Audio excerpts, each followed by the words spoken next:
नमस्कार दोस्तों, आप सभी का स्वागत है एक और नई कहानी में। दोस्तों, एक 12-13 साल की लड़की की शादी एक 13-14 साल के लड़के से कर दी जाती है। दोनों की उम्र इतनी कम होती है कि उन्हें यह भी नहीं पता होता है कि शादी के बाद पति पत्नी का रिश्ता कैसा होता है और उनका क्या कर्तव्य होता है। 2 साल तक दोनों साथ रहते हैं, लेकिन उनके बीच पति पत्नी जैसा कोई रिश्ता नहीं बन पाता।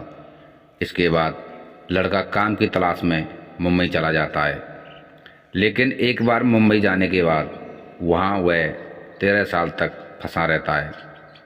इन 13 साल में वह ना तो घर आता है, ना ही उसकी कोई खबर मिलती है।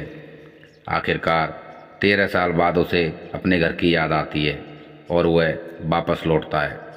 लेकिन जब वह गांव वापस पहुंचता है तो उसे पता चलता है कि उसकी पत्नी अब किसी और की हो चुकी है और उसका एक बच्चा भी है। दोस्तों, इसके बाद जो कुछ होता है वह वाकई बेहद अनोखा है। पूरी कहानी जानने के लिए इस वीडियो को लास्ट तक ज़रूर देखिए। लेकिन दोस्तों, आगे बढ़ने से पहले आपसे एक गुजारिश है, इस वीडियो को लाइक करें और इस चैनल को सब्सक्राइब ज़रूर करें। यह कहानी है उत्तर प्रदेश के संत कबीर नगर जिले के मैदावल थाना क्षेत्र के एक गाँव की। इस गाँव में रहने वाला एक लड़का जिसका नाम रामशरण था, 2001 में अपनी ज़िंदगी के अनोखे सफ़र पर निकलता है। उस समय उसकी उम्र महज 13 या 14 साल थी। उस दौर में बच्चों की बहुत कम उम्र में शादी कर दी जाती थी। रामशरण की शादी भी एक लड़की अनीता से कर दी गई। अनीता रामशरण से 1-2 साल छोटी थी। शादी के बाद दोनों का गौना भी हो गया और वो एक साथ रहने लगे। दोनों अपनी मासूमियत और अनाड़ीपन में वैसे ही बने रहे। उनमें पति पत्नी जैसा कोई रिश्ता या जुड़ाव नहीं बन पाया। हालांकि शादी हो चुकी थी, लेकिन जिम्मेदारियां और खर्चे बढ़ रहे थे। जब रामशरण की उम्र 16 साल हुई तो परिवार के हालात को देखते हुए वह कुछ लोगों के साथ कमाने के लिए मुंबई चला गया। मुंबई पहुंचने के बाद जब वह एक जगह पर ठहरकर काम करने लगा, उधर अनीता अपने ससुराल में रह रही थी। समय बीतता गया, लोग आते जाते रहे। 1 साल, 2 साल, फिर 4 साल गुजर गए, लेकिन रामशरण कभी घर नहीं लौटा। उसका कोई पता ठिकाना नहीं था। दोस्तों, उस जमाने में फ़ोन जैसी सुविधाएं बहुत कम लोगों के पास थीं। 2001 में शादी के बाद 2003 में रामशरण मुंबई चला गया, लेकिन वहाँ से कोई संदेश या खबर नहीं आई। अनीता उसे चिट्ठियाँ लिखती थी, लेकिन कभी कोई जवाब नहीं आया। धीरे धीरे 7-8 फिर 10 साल बीत गए।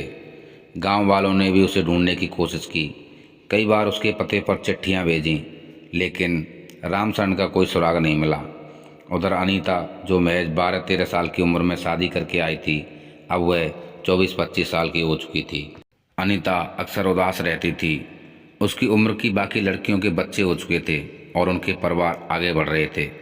अनीता को भी अपनी ज़िंदगी में स्थिरता और परिवार की ज़रूरत महसूस हो रही थी, लेकिन उसका जीवन ठहरा हुआ था। अनीता को भी प्यार और सहारे की ज़रूरत थी, लेकिन वह अपने हालात से मजबूर थी। ऊपर से रिश्तेदार और पड़ोस के लोग उसे ताने मारते थे। वे कहते थे अपने पति को खा गई, गायब कर दिया और कई अन्य बातें। यह सब सुनकर अनीता का दिल और टूट जाता। हालांकि उसके ससुर एक बहुत ही नेक इंसान थे। वे हमेशा अनीता का साथ देते और उसकी हिम्मत बढ़ाते थे। उनके 2 बेटे थे। रामशरण का छोटा भाई रामवरण उम्र में अनीता के करीब था। जब अनीता की उदासी बढ़ने लगी तो उसकी सास ने सोचा कि रामशरण का कोई पता नहीं है। 10 साल बीत गए हैं और अब उसकी वापसी की उम्मीद करना बेईमानी लगने लगा। उन्होंने फैसला किया कि अनीता की शादी रामवरण से करवा दी जाए।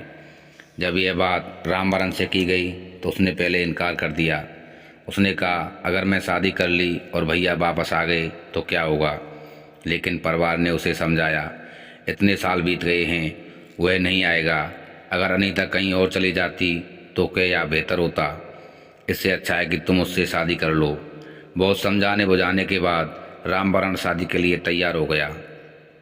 इसके बाद अनीता से पूछा, पहले तो उसने मना कर दिया, लेकिन हालात ने उसे मजबूर कर दिया। उसने भी अंततः हामी भर दी। फिर अनीता और रामवरण की शादी घर पर ही सासू ससुर की मौजूदगी में हुई। परिवार ने यह बात मान लिया कि रामचरण अब इस दुनिया में नहीं है। उन्होंने अपने फैसले को सही ठहराने की कोशिश की। सबको यही लगने लगा कि रामचरण अब इस दुनिया में नहीं है। अनीता और रामवरण पति पत्नी के रूप में रहने लगे, एक सुखी दाम्पत्य जीवन बिताने लगे। वक्त अपनी रफ्तार से गुजरता गया और जल्द ही अनीता ने 1 साल के भीतर एक बेटी को जन्म दिया। परिवार में खुशियों की लहर दौड़ पड़ी।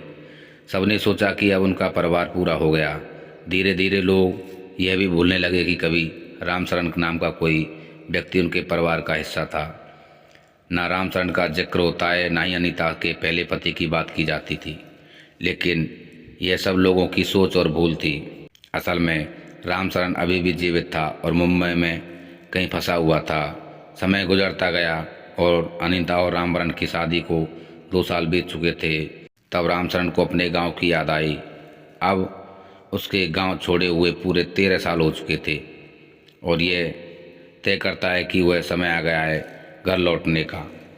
साल 2014 में रामचरण मुंबई से अपने गांव संत कबीर नगर के मेहदावल क्षेत्र में लौटता है। जैसे ही वह बस से उतरता है, गांव के बाहर उसे देखकर लोग हैरान रह जाते हैं। हर कोई एक ही बात कहता है कि रामचरण आ गया, रामचरण आ गया। उसकी वापसी की खबर पूरे गांव में आग की तरह फैल जाती है। लोग दौड़कर उसके घर से पहले पहुंचते हैं, उसके माता पिता को खबर देते हैं उनका बेटा रामचरण वापस आ गया। माता पिता यह खुशी सुनकर हैरानी से भर जाते हैं।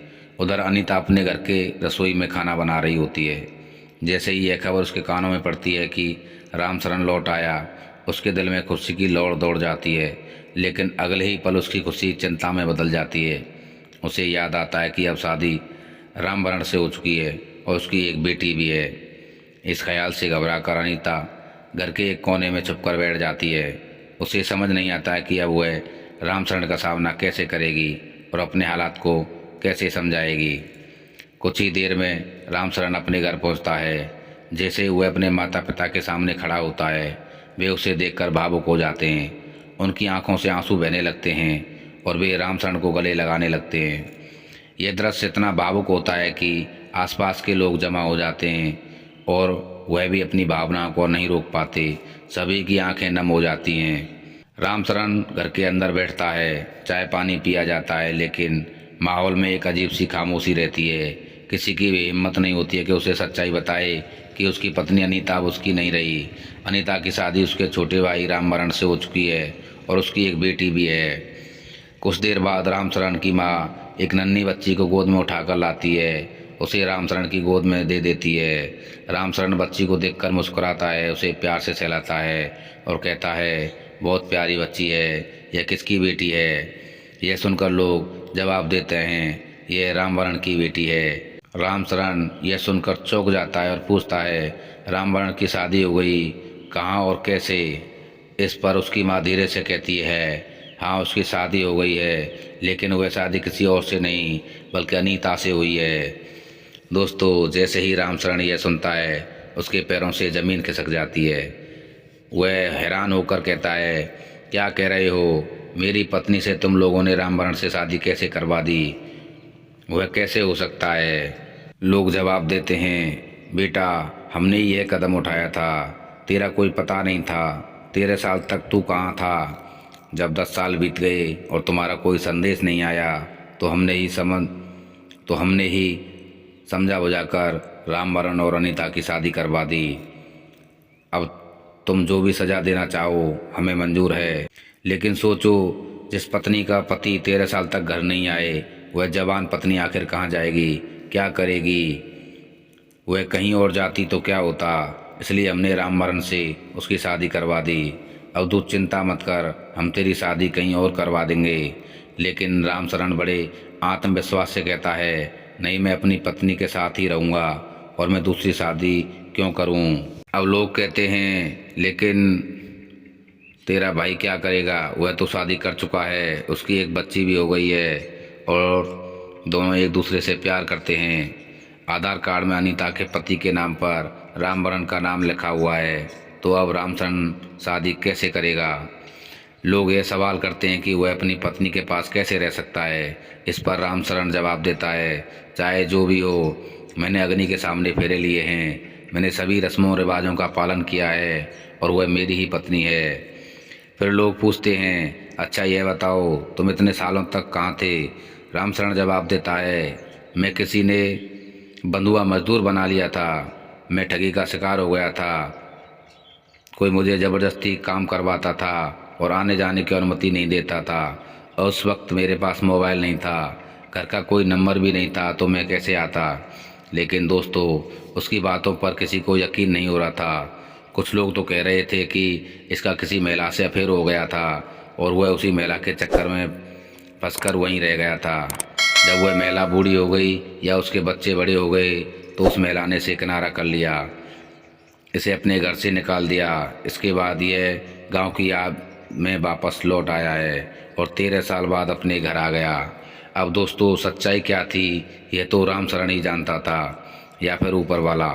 लेकिन फिलहाल लोग यही कह रहे थे कि रामशरण जो कर रहा है उसकी मासूमियत देखकर ऐसा नहीं लगता कि वह झूठ बोल रहा है। उसकी बातों को लोग नहीं मानते थे। अब सवाल ये था कि आगे क्या होगा।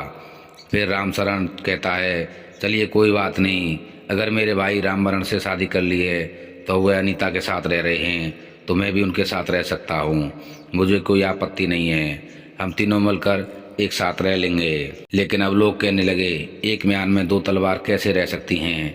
वे रामवरण से पूछते हैं, तूने तो भाभी से शादी कर ली, अब तेरा भाई लौट आया है और वह ऐसा कह रहा है कि वह साथ रहना चाहता है, तो तू क्या उसे अपनी पत्नी लौटा सकता है? वह कहता है, लौटाने वाली बात नहीं है, मैं भी अनीता से बहुत प्यार करता हूँ। जैसा वह कह रहे हैं वैसा ही मैं भी कहता हूँ, हम तीनों मिलकर एक साथ पति का फर्ज निभाएंगे, वो हमारे साथ पत्नी बनकर रहेगी। अब दोस्तों, जब यह बात अनीता से पूछी जाती है तो वह कहती है, कोई बात नहीं, अगर वे दोनों ऐसा करने के लिए तैयार हैं तो मैं भी मैनेज कर लूँगी, मेरे लिए यह कोई समस्या नहीं है और मैं उनके साथ रहूँगी, मैं नहीं चाहती कि उन्हें छोड़ दूँ। इसके बाद सभी लोग इस निर्णय पर सहमत होते हैं और फिर वे तीनों एक साथ रहने लगते हैं।